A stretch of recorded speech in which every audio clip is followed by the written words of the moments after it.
What the hell is up, YouTubers? Hi, welcome to this video. It hasn't been too long since I no-seed you.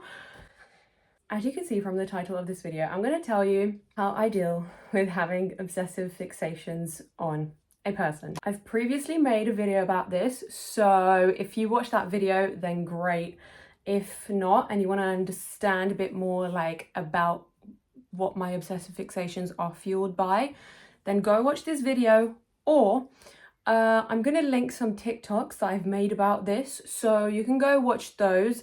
I'm not gonna go through like the whys, because this video is more to explain like how this has gone from something that was like eating me alive and just consuming all of my time and energy to something that is well, to something that bothers me way less. Like, I still get obsessed. Like, I'm an obsessive bitch, but I can deal with it way, oh my God, way better than I used to. I'm just gonna preface, is that even a word? I don't know, by saying I have OCD, which is in remission.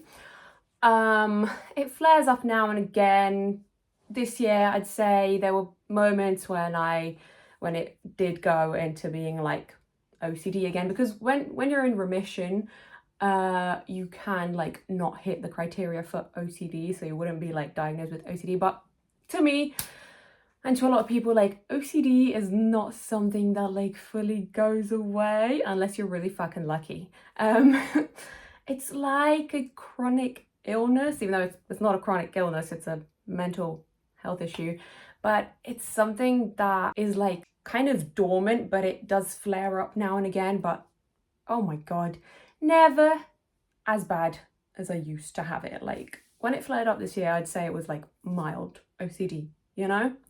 And usually when I'd be struggling with OCD before therapy and the right medication, it would not be mild. No, it would not. Yeah, keep that in mind. I'm also autistic and I have ADHD. All of those three things can cause someone to be obsessive. When I get obsessed, it's just like all fucking encompassing, like it's coming from every angle.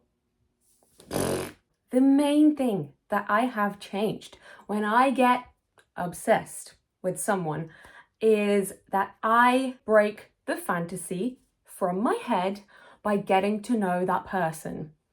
This is what I need for my kind of obsession. And this is why I said, like, watch the videos before so you can understand, because some people may get obsessed with people in like different ways. I'm talking about getting obsessed in the kind of OCD way where you feel really, really guilty about it. So you kind of avoid the person, but it just makes it worse because it gives time for you to fantasize in your head and just make up the dream world with that person, which is not real. So the number one thing that has helped me to break the obsession is to break the fantasy by talking to this person and actually making a real life relationship with them, not just having that like fantasy maladaptive daydreaming about them in your head. And I've done it with like 3 or 4 people by now, and I'm getting more and more used to it. Like, as I get obsessed with someone, I'm getting more and more used to like breaking the fantasy and the obsession like settling down, kind of. I am crazy. No, I'm literally not. Of course, I was prompted to do this video by a new obsession, but also by the fact that I'm dealing with it better and I don't feel near as guilty about it. So another thing that is important that I've realized is that I have a tendency to hyperfixate. I have 3 fucking things that already predispose me to having hyperfixations. Tell me why I never before this year realized that me getting obsessed with people is partly a hyperfixation. Why? So yeah, this is the second thing that really helped to remove the guilt from the obsession, because I thought it was all like an OCD fixation. And even though like we shouldn't feel guilty for our OCD themes, we do. That's what OCD does to you. Like, it's a bitch. It's a mental illness. And yeah, I would just feel so guilty that I'm like fixating on this person, because I'd be like, why? I'm a freak, I'm a creep, but I can't stop it, but I love it, but I want to research about them, but I want to find out everything about them. You know, literally just putting it in side by side with like other hyperfixations that I have. Well, hold on a minute, because some of these hyperfixations lasted like 3 years. But I do think in the case that my obsession lasted like 3 years, and I'm talking about a particular one here, it's because I never did what I said in the beginning. I didn't break the fantasy. I pulled myself as far away from that person as possible. So I kept the fantasy going in my head. I kept the guilt going, because it's like, it's more creepy that way, isn't it? To like be obsessed from afar. And sorry, I'm not calling you creepy. I'm just calling myself it. I don't know, I'm not creepy. Anyway, do you get what I mean? It's just more guilt inducing to be obsessing about someone from afar, while like they don't know that you have this fixation on them. So because I never broke that fantasy and I just pulled myself as far away from this person as possible, that kept the guilt going. And I think in turn that kept the OCD cycle going, because guilt fuels OCD. Like, the more guilty you feel about something, the more likely you are to ruminate about it. And even if you don't have OCD, I'm sure you can apply this. If you're still watching by now, you probably relate. So yeah, just like I can get hyperfixated on a new hobby, like I got hyperfixated on crocheting.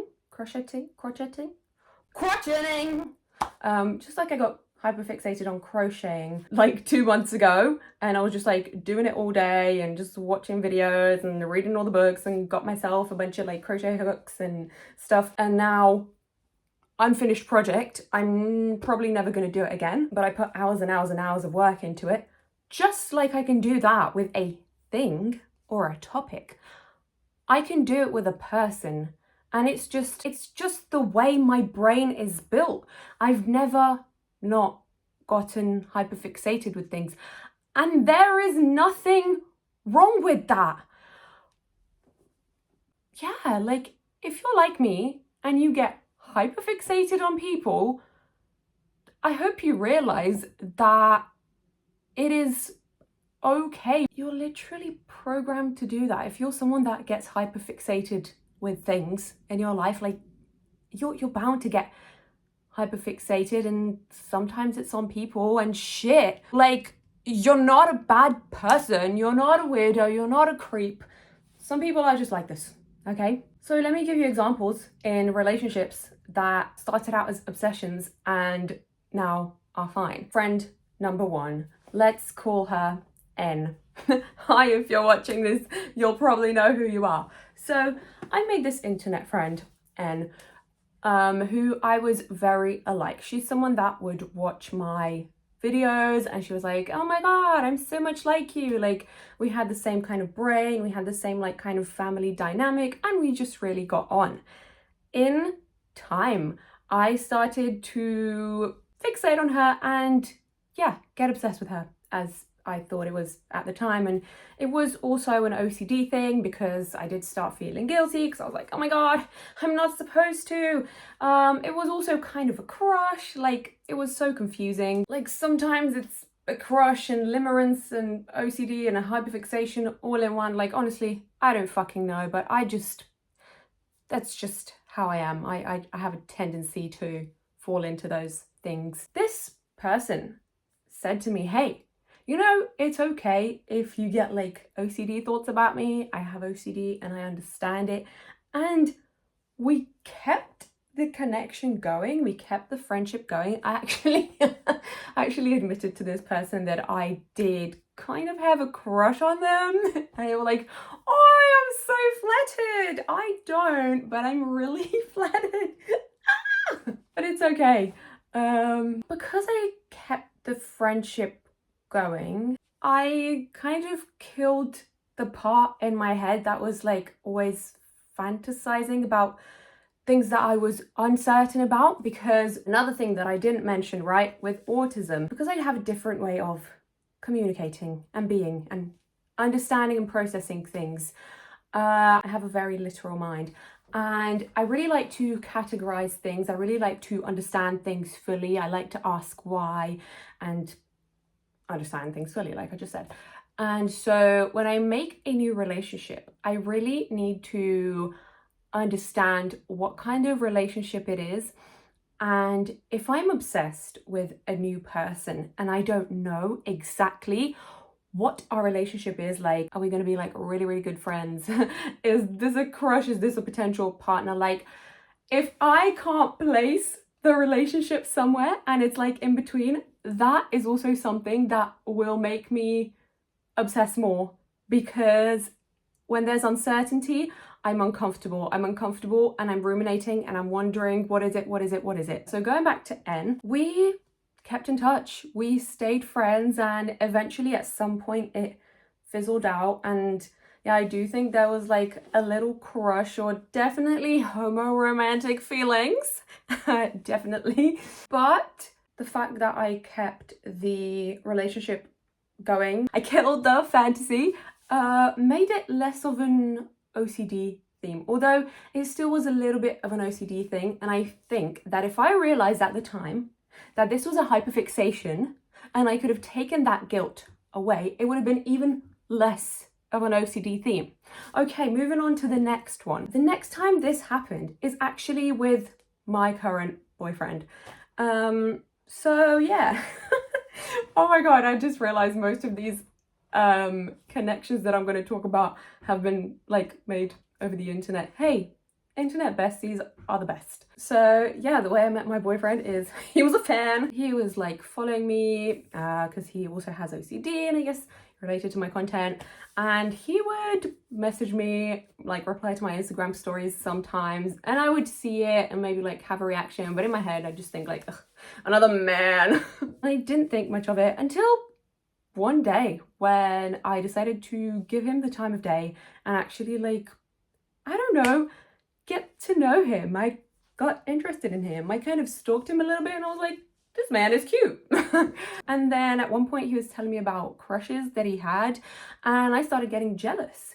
And then we started talking every day and I started getting obsessed. I started stalking him, like really, really deep internet stalking him, like finding things out about him before he told me, because again, uncertainty, I don't like it. Because I actually pursued this relationship and I cannot explain how much I wanted to pull away for many reasons, because I did have partly an avoidant attachment style, and I did like want to run away, and this is my first relationship ever. I'm so happy that he convinced me to actually give the relationship a go, because look, we're still together and I'm very happy and I love him, but I'm not OCD obsessed with him. I'm not obsessed with him in an unhealthy way. And I do think it's all because I got to know him and I figured out where I can place that relationship. Like, if I wasn't going to get to know him, I would have kept obsessing about the unknown, about what could be. Okay, next. I currently have an internet bestie. We'll call her R. R.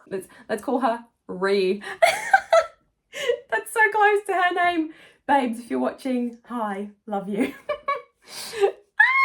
Guys, I'm a bit giggly and embarrassed because I've only just spoken to my internet bestie, Ree, about this. I feel so weird calling her Ree. I've only just spoken to her about this and admitted to her that I was a little bit obsessed with her, maybe more than a little bit, at the beginning of our friendship.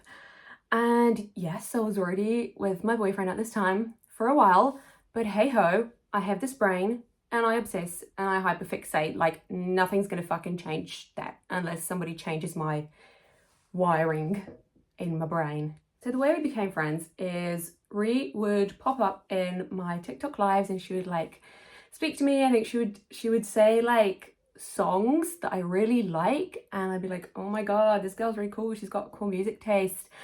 And yeah, we kind of like became friends over TikTok live, and then I went to follow her and I realized that this was a person that I had stalked before, because sometimes I do like to look at what kind of people comment on my videos. And so I realized this girl, I've stalked her before, and I've thought to myself, oh my god, I want to add her. She seems like a really cool person. She's into gay stuff. She's into this and that. And I think we'd be really good friends. And when, you know, I made that little connection, my mind was a little bit like, this was meant to happen. So anyways, I was so hippity happity excited that I was becoming friends with her. I think maybe sometimes part of why I get obsessed as well is because I have such big feelings, and I have a hard time making real friends and real connections that I want to keep. That when I make one, it's fucking amazing. I'm like, my brain is like, yes, like euphoria.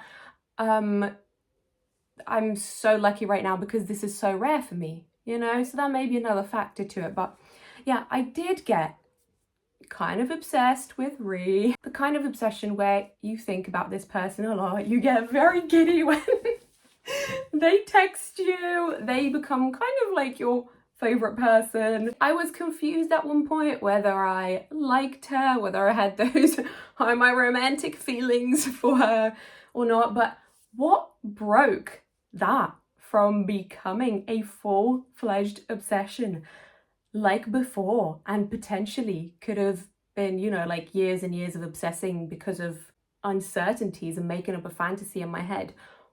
What broke that, again, was we became friends. I got to know the real person. It broke the fantasy, and now I don't like her anymore. I'm joking. She is my internet best friend now. I love you if you're watching this video. Yeah, I was able to classify this relationship. This is like a great fucking friend, and that like obsession died. No OCD, no limerence, gone. Lately, the latest obsession that has been brewing is with a person that I met twice now. The last time I met this person was like, what, 2 or 3 days ago? 2 days ago? Yes, I have been thinking about her a lot. Yes, I may be confused whether the feelings are friendly or homo-romantic, but it is okay because I'm going to continue to keep getting to know this person. Also, something that helps take guilt away from me is like understanding that like if you're in a relationship and you kind of get obsessed with other people, just know like it's okay, you're a human being, like you're bound to find other people interesting and attractive. And personally, no, I'm not said this on here yet, but I've known for quite a while that I am most likely polyamorous. So, oh, I'm scared for the judgment. And I do know that I can definitely develop feelings of fancying someone else while being with someone, and I don't feel ashamed about it. It's normal and it's okay.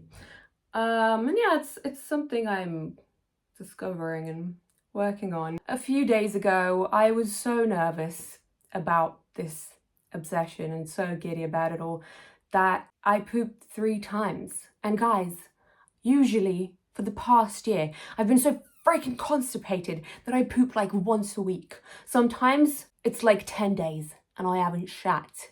So I'm telling you, this is the effect it has on my body. I pooped 3 times. Then the next day, which was probably yesterday, I pooped twice because of the like kind of anxiety and all this, the feelings this stirs up inside me. As the days have gone on, it's slowly, very slowly, it's gone down quite a bit from yesterday because yeah, like as I've said, I've met this person twice now. Oh my god, if you're watching this video, oh, I'm sorry. Yeah, it's definitely helping that I'm getting to know this person. I'm breaking the fantasy. What's not helping is that she's not someone that replies quickly. So I'm sort of actively going through an obsession, but it's way easier than my usual obsessions. I don't feel as guilty about it, like nowhere as guilty about it. I haven't like fantasized near as much because I've realized like it is fucking okay.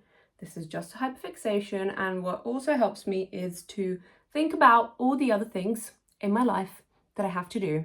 Get myself busy, okay? Because this is not just OCD. Usually, like if it's purely OCD and you're like having obsessions, sometimes avoidance is a compulsion, but in this sense, it's not a compulsion because I'm avoiding ruminating. So I'm resisting.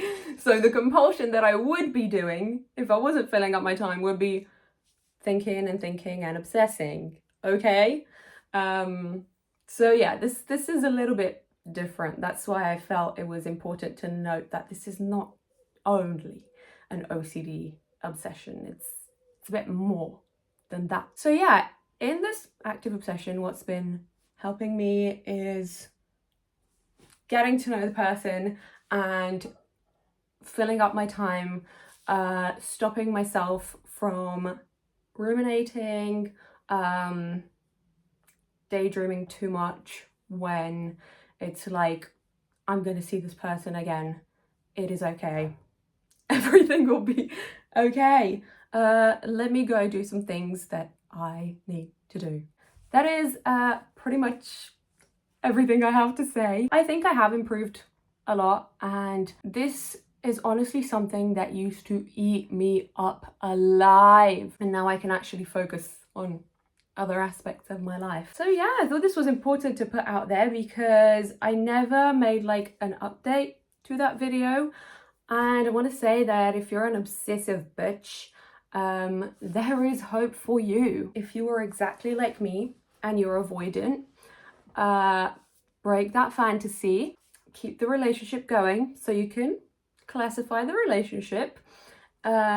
If you have any of the other comorbidities I have, it may help to understand your brain in that way. So for example, with the autism, another reason you might be obsessing about the relationship is because you don't have a fixed category to like put it in. So you're like, but what are we? You know, you don't need to feel guilty, because if you are someone that hyperfixates, babes, this is a hyperfixation and you're bound to do that. And there's literally like, it's fucking okay. It's okay. You're not creepy. You're not weird, unless you're doing some creepy and weird shit. I feel like I'm overthinking it now, but yeah, like this is where I'm at. I had to post this kind of update because it's good. It's great. We're not feeling guilty, and obsessive fixations are not ruining my life anymore. They're still happening. They're bringing along some lovely euphoric feelings. But they have calmed, and I'm not feeling guilty or like a fucking freak. I accept it. I accept my obsessive fixations, hyperfixations. Thanks for watching this video. Subscribe to this channel if you feel like you want to and you think, oh, this girl is cool. Yeah.